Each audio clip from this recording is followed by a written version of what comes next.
Hey, what's going on, everybody? Manny back at you again. Welcome to DFS Zone. Thank you guys for tuning in, man. I'm going to be going over the 3-game slate for tonight in the association. We have 3 pretty high implied total games. We got Dallas at Atlanta, Milwaukee at Miami. The Clippers are going to go and visit Golden State. We're going to go through it, so stick around, man. But before I get started, I appreciate you guys all drop a like on the video. It's going to help with the YouTube algorithm. Comment down below. Let me know what you think of this slate. I mean, what a slate last night. A large 11-game slate yesterday. And man, oh man, I mean, most of the plays I gave were pretty respectable. Some guys did not crush. Didn't get. There was about 1 or 2 guys that were in the 30s. Vucevic, obviously didn't put up a huge amount of numbers yesterday. Didn't get enough peripherals with blocks and steals, but he definitely put up a double-double. But nonetheless, I mean, a lot of guys did smash. But what a game last night! If you guys did not catch on ESPN, my New York Knicks battling the Boston Celtics. What a way to start the NBA season for the Knicks and the Celtics as well. Both teams battling it away, went into double overtime. The Knicks pulled it out 138-134. It was an exciting game, and obviously if you had any players in that game, I did mention in the video that Jaylen Brown could be a possible play, and I only played him in one lineup. It was enough for me to get some money back. But Jaylen Brown definitely killed it last night. And this is a guy that, man, he just finished coming out of COVID, so it's really, really surprising. He had an incredible night. What a night by Evan Fournier. Anybody play Fournier, they definitely did well. Randall, obviously, is pretty steady. He definitely smashed last night above his average. But it was great. A great game between both teams. That's a great way to start the ESPN, games as far as the slates are concerned of games on ESPN. It was just great. It was just great. It was very exciting at the Garden. I felt that electricity right through my television set. But let's get right to today's slate, man. So hopefully you guys had some winning lineups last night. It's a small slate today. After 11, you got to go back down to 3. These are tough, because you're going to get some guys that are going to have some higher ownership than others. But again, the one tip I can give to anybody today is, and I've said it before in the past when I was doing videos more consistently about a year and a half ago, is that when it comes to NBA, man, and any sport, any team sport that you play DFS on, there's going to be some nights, especially like tonight, where there's 3 games on the slate, and there's going to be some guys that are going to be a little bit more highly owned. And there's nothing wrong with being a little bit on the high owned or chalky side of, we would say, in the DFS industry, is that because, even though you may have the same guy 40, maybe 45% of your lineups, there is definitely somebody within the lineup that you can build on that can actually smash and be able to get you over the top. So nothing wrong with having 1 or 2 chalky guys in your lineup, especially when it comes to the studs. And tonight you're going to probably need 1 for sure. I definitely am going to try to line up 2 to 3, and there's ways you can. I'm going to share with you 5 that I believe are good plays today, and you can be able to build around those guys if you like. But that's the one thing I can definitely give you guys if you're fairly new to the NBA DFS is don't be afraid of the chalk. Make sure that you are slightly different on all your other plays that you have on your lineups that you build on. And more importantly, try to get that value play or that 1 or 2 individual players that are not going to be obviously very high owned and could possibly get you over the top. And that's always the one area that is very tough to do because you just don't know whom. And that's the beauty about DFS. Like I've said before, this is why we enjoy sports. You just never know. Look at the game last night between the Knicks and Boston. Lower implied total, one of the lowest in the night, and they ended up smashing for double overtime at 138-134. So over 270 points, pretty much. That is a high game. So again, anything can happen. So this is the beauty of it. So nothing's guaranteed. Let's put it that way. All right. So let's get right to it, man. We're gonna go to the point guard position. There's a couple guys that obviously I do like. But before I get started with that, quickly the implied totals. Dallas at Atlanta. Right now I have it at 225.5 with Atlanta favored at home by 2.5. Milwaukee at Miami, a 223.5 implied total. Definitely a nice total as well, with Milwaukee favored by 2.5. And then Golden State is having the Clippers come over to them, and Golden State is favored with a 227.5 and that's the highest total of the night. And that's the late night game too. And another tip I can give you, give yourself some exposure to the late night game if you are playing most of your players in the earlier games. I found it that it's always more exciting when you're a DFS player. As much as I love basketball, I'll be even more excited to be involved in any tournament that I'm participating in, knowing that in the last game of the night I do have one or two possible players in my lineups that might be able to put me over the top. Not only that, it just keeps you more interested in the actual games themselves, and at the same time you just start realizing, wow, it's a lot more exciting when you know that you're almost in it, or you're in the top 100 or 200, and you might be able to get over the top with those one or two players you have in that late night. So another tip that I can give you there, try to give you a little tips here every day, but those are the two that I can think of today. Is don't be afraid of the chalky players on a small slate, and of course try to have some exposure to someone or two players in the last game of the night. All right, so those are the impact totals. We're gonna go right to it. So at point guard at the top we got Luka Doncic, and again, Luka Doncic, everybody knows, who's been playing DFS. He's pretty solid. He's definitely the one guy I'm not going to pass up on today. He is a very important part of the offense for the Dallas Mavericks. He is, let's put it this way, he's the top dog, and we know what he brings to the table. At 11,000, man, you need a lot of points from Luka, but he's capable of doing it at 11,000 here at 5x. You need 55 to meet at least value at 5x. He is capable, as you know, he can get you 60, 70, so he's a 70-point upside kind of guy. As you can see here, last season, 28 points, 8 rebounds, 9 assists. He's capable of getting a double-double, and he is also capable of being a triple-double threat. A lot of things went right last year. 2 games against Atlanta. Last year's stats with Atlanta, he was phenomenal. 64 fantasy points per game. Shot 27.5 points off the floor, 9 rebounds, 12 assists, almost a double-double, easily a double-double every time he faced Atlanta last year in the 2 matchups, nearly a triple-double in every one of those games. He also had a block and a half a game, and he averaged a steal, pretty much a steal a game as well. He shot 45% from the floor during those matchups, 25 points from the floor.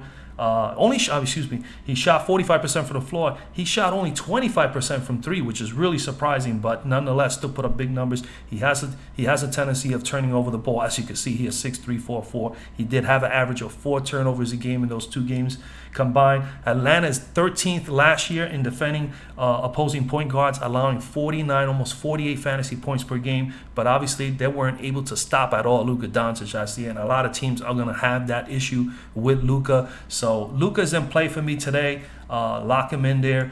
I think he's a solid play at 5,500 here in this slate today, and especially in a high-scoring game against Atlanta. What other options you have, man? Yeah, definitely Steph Curry. We'll have maybe a lineup or two with Steph in there. You got to squeeze him in. And I will have a lineup or two with Trae Young in there, because Trae Young is one of the studs here at 9,600. We know that he's capable of getting you 60 or better any given night. But my concerns with Trae Young is he is at home. This team has gotten a little bit more solid. They're the same team from last year. And he has other role players that definitely can score, and I have 1 or 2 players that I do like a lot as well in this matchup for Atlanta, and not only just Trae Young. Trae Young is definitely a solid play. You can definitely play him. He's coming in here against Dallas at 9.6. You need about 46 from him. He's more than capable of getting you 60. He has 60-point upside, like I mentioned. Also, he shot 50. He put up 51, almost 52 fantasy points per game in 2 matchups against Dallas last year, putting up 23 points from the floor with an average of 6 rebounds and 12 assists a game. So you can't pass him up. He does have a tendency, just like Luka, to get a little sloppy with the ball. He averaged 4 turnovers a game during those matchups. But again, his upside is so high that you could live with the 4 turnovers, because there's only 1 point each. Even though they still hurt in fantasy points, is not that bad of a hurt if you ask me. He shot 40% from the floor, 37% from 3. So Trae Young is in play, and like I said, I will have some exposure to him. I just prefer to go with Luka Doncic here, just based on what Luka could bring to the table, more like 70-point upside. Plus, he's also the most integral part of the offense for Dallas. He's the key guy, where Trae is the key guy here, but he has a lot of good players around him. Herder, Bogdanovic, Collins, Capella. Every one of these guys have a contribution to the team offensively. So I think that's where I like more Luka Doncic being the top dog and KP being the second. Okay, Steph Curry, like I said, is in play as well. I will have some exposure to Steph.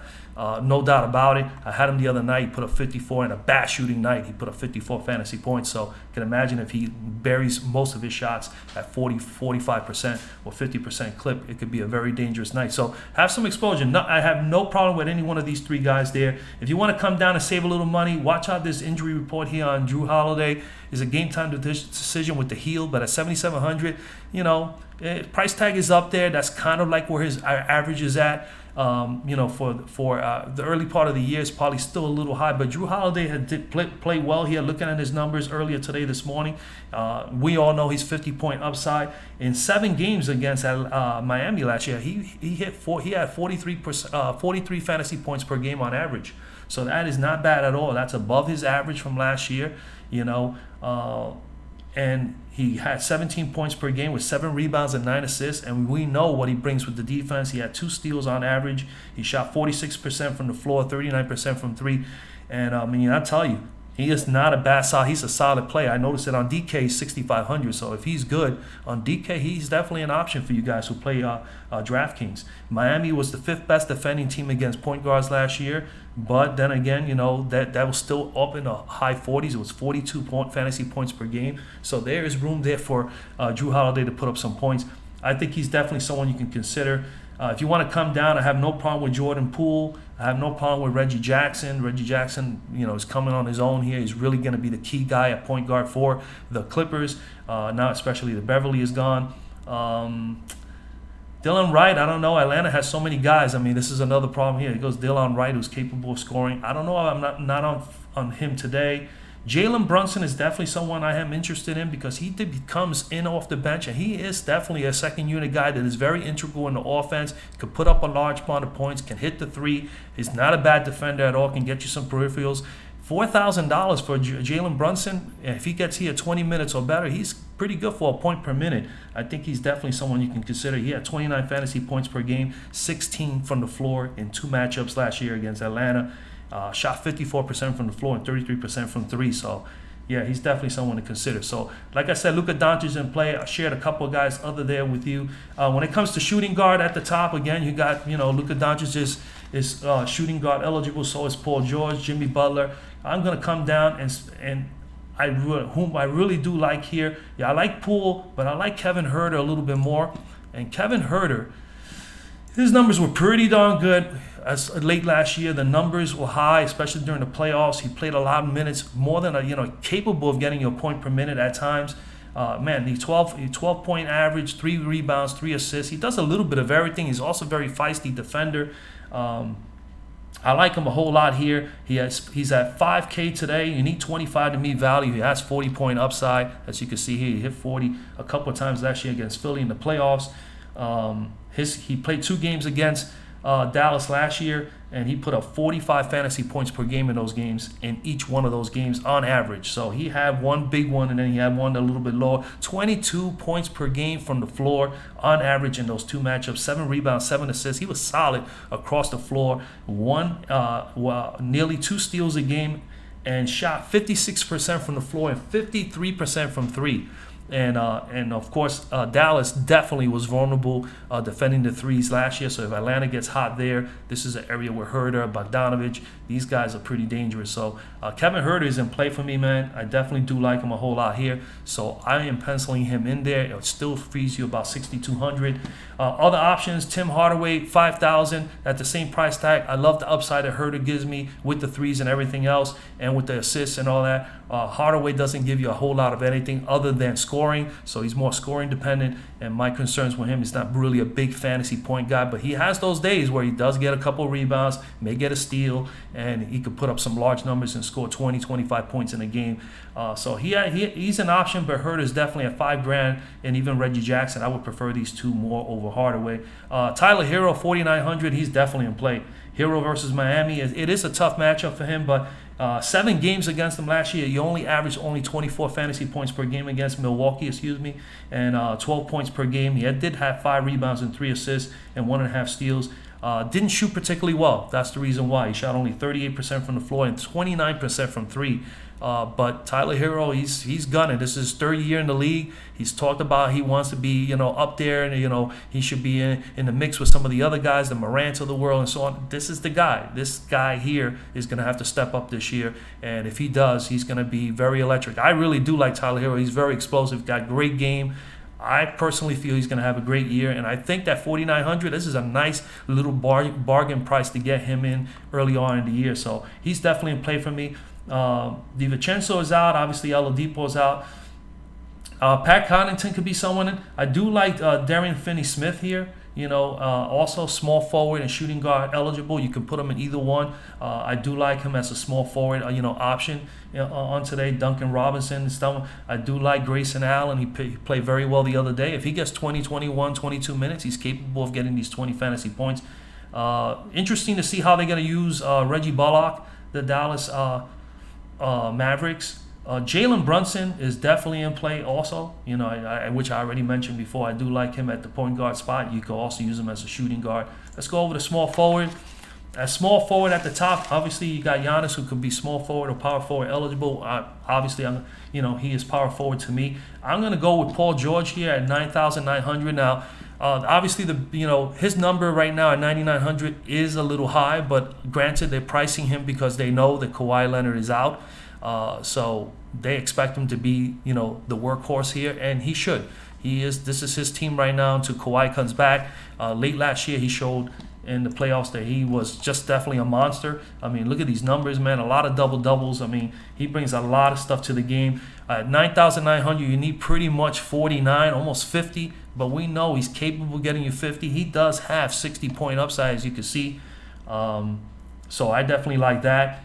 He also is capable of getting you the double-double. As you can see, he's pretty good getting you some assists, and he brings the peripherals. He can get you some steals and blocks time and time again. He's always been known for his pretty good defense. So he is someone that's pretty solid, even though his numbers against Golden State were not good last year. So let's take a look at those 3 games last year against Golden State. He put up 42 fantasy points per game, which is respectable, but it's not going to meet this price tag. At this price tag, we need him to definitely smash and get 50 or better, which he's capable of. 21 points per game, 8 rebounds, 5 assists. He did have a steal and a half average.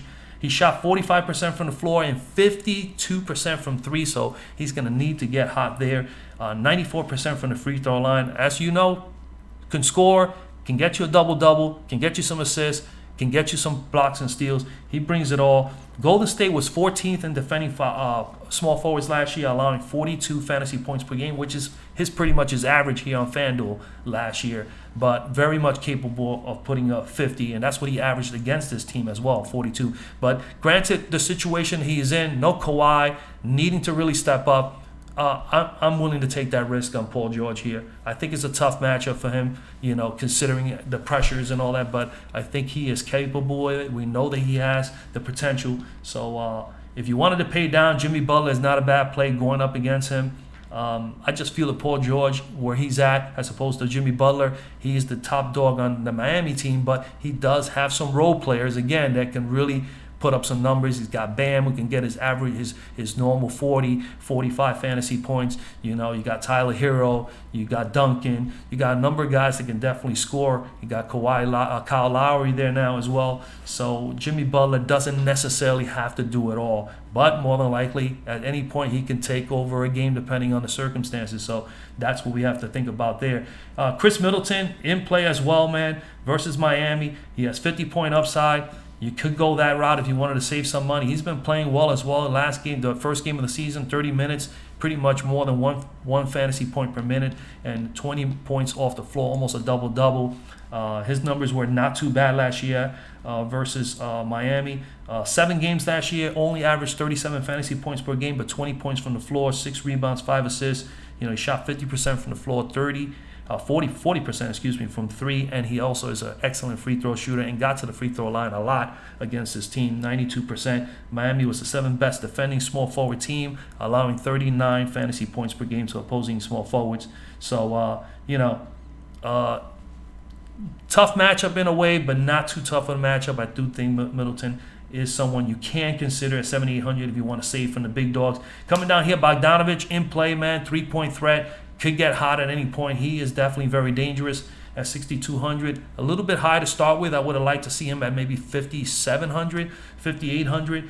But he is definitely someone that's viable here. Marquis Morris, obviously, he's in play, as well for the Clippers. They have no Nicholas Batum. Obviously, somebody's gonna have to play some power forward. I already talked about Herder, Hero, and Holiday.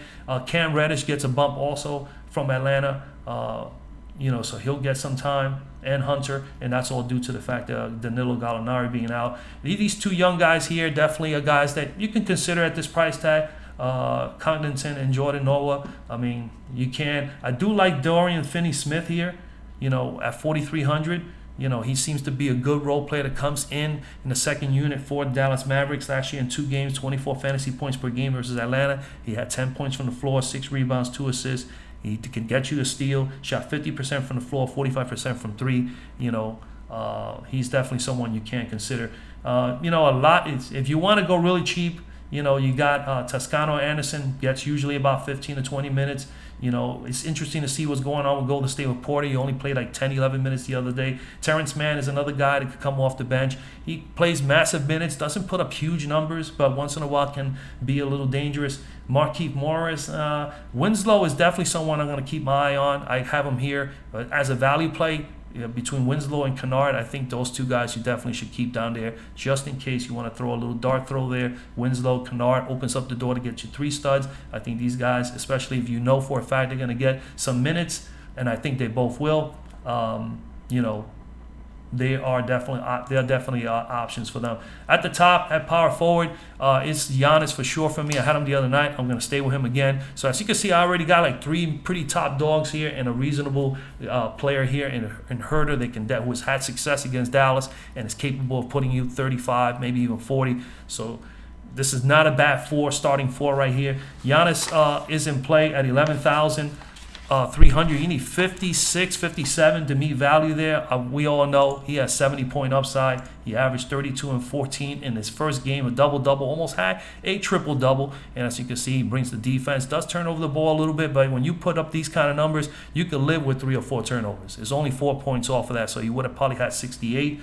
But nonetheless, 7 games last year against Miami. 53 fantasy points per game for Giannis, 21 points from the floor, 13 rebounds, 7 assists, pretty much what he's averaged here in the last game of the first game of the season. 2 steals on average against his team, shot 46% from the floor. Miami coming in here, 10th worst defense defending power forwards, giving up nearly 46 fantasy points per game. And here's a gentleman that scored 64. Did 64 in his first game, pretty much averaged about close to 60 last year, and has put up 53 fantasy points against them. So hands down, I mean, he's in play, no doubt about it. I just can't see too many people being able to stop him. And then when you come down to power forward, you have Bam Adebayo here, who is center and power forward eligible. I would probably prefer him to be just center. Draymond Green, power forward. I have no interest in Draymond at 7,000. You need 35. He just doesn't ball out like that. He's pretty consistent at about that range, 30, 35 some nights. Maybe once in a while get closer to 40. He doesn't really get 50s and 60s as often, so I don't see tremendous upside with him. Kristaps Porzingis is definitely in play for me, so he's definitely someone you can throw in there, and I have no problem with throwing KP as a center in a matchup like this today, against Atlanta. So KP is definitely in play. When you think of KP, 7,000, you need 35. He has 50-point upside. He looked good over the freaking preseason. He can definitely get you a double-double. He's capable of it, If he's capable of getting a double-double. He is a scorer. He needs a 3-point threat, and he's a rebounder. But 33 fantasy points in 2 games last year against Atlanta, 19 points from the floor, 8 rebounds, 1 assist, 1 steal on average, shot 47% from the floor, and only 19% from the 3. That's where he struggled at. But he looked pretty good during the preseason and 1 or 2 games that I caught, and then of some of the highlights. He shot very, very well. Let's see if that continues with the momentum going forward into the season. So KP in play for 7,000 with 50-point upside. You only need 35. I think he's definitely viable. John Collins, definitely like John Collins here. I think at 6,400, that's not a bad start for him. He averaged 30 last year. And this is a guy that can definitely get you 45, 50. He has 50-point upside. I do like him here in this matchup, 6,400. You need about 32, 50-point upside. In 2 games last year, he averaged 51 fantasy points per game versus Dallas, 34 points per game from the floor. Granted, one of those games was without KP for Dallas. 10 rebounds, 1 assist, 74% from the floor, and 57% from 3. He only took 7 shots, but he hit 4 out of the 7. John Collins is in play for me, and I have no problem with throwing him in there in the center spot here in this matchup today. Marquis Morris, Mr. Belicia is in play. I think he's in play. 4,800. Golden State is going to utilize this guy. He came through the other day. He put up some nice numbers. Gallinari, Otto, I did speak about these guys. Maxi Kleber is definitely someone you can consider here. Nobody here at the bottom. I mean, Willie Cauley-Stein at 3,600 will get second unit, time. I would think KP is going to start at center and he'll come and relieve him. We don't know. Sometimes, Kleber gets in there and he gets some center play. Who knows? Let's go over to center. At center, at the top, we got Bam Adebayo at 8,200, needing 41. I have no problem with Bam, but this is pretty much my only concern with Bam is this price is about where he's at. He is pretty consistent with that 38 to 42, 43 fantasy points per game. And as you can see, he averaged 41 last year. Can he get to 50? He really hasn't gone to 50. At least late last year he didn't. 45, 47, 44. But he does bring his physicality, rebounding. He can get you blocks and steals. So those little peripherals are good. He's playing at the last few games of the year. Last year he played over 30 minutes, averaged 18 and 9, almost a double-double. So he's capable of getting you those double-doubles. I have no problem with him. In the 7 games against Milwaukee, he had 36 fantasy points per game, so he definitely did struggle. He didn't even meet his average. 14 points per game from the floor, 8 rebounds, 6 assists. He did have 1.5 steals. Shot 46% and 80% from the free throw line, but he did struggle against this team. But then again, this is why the games are played. You can't really base it always on what they did last year. It's probably more so over the course of their career, especially if the teams are still the same. In this case, he's facing Milwaukee. They're pretty much the same team as last year. So it's going to be not that easy of a game for Bam Adebayo. Wish him a lot of luck because I think he's a great player. But I think he's more in that range where he's at. So if you want to save some money, you definitely want to come down. Capella is an option. He's had some injuries. We don't know if he's 100%. So it's tough for me to gauge on Capella right now. So I would not be on him. Like I said, KP is definitely in play for me. I don't mind throwing him in there at the center spot at 7K. You can go that route. But to save some money here, Collins as well, same thing. I just spoke about him. Either one of those two I'm okay with. I'm going to go down to Zubac. I think Zubac at 4,200 is definitely viable. I mean, he played well towards the end of the year last year. It looks like he's coming into his own. It looks like the team is starting to give him that role of being actually the regular center, because there was a time there where he's just not getting the minutes, as you can see here.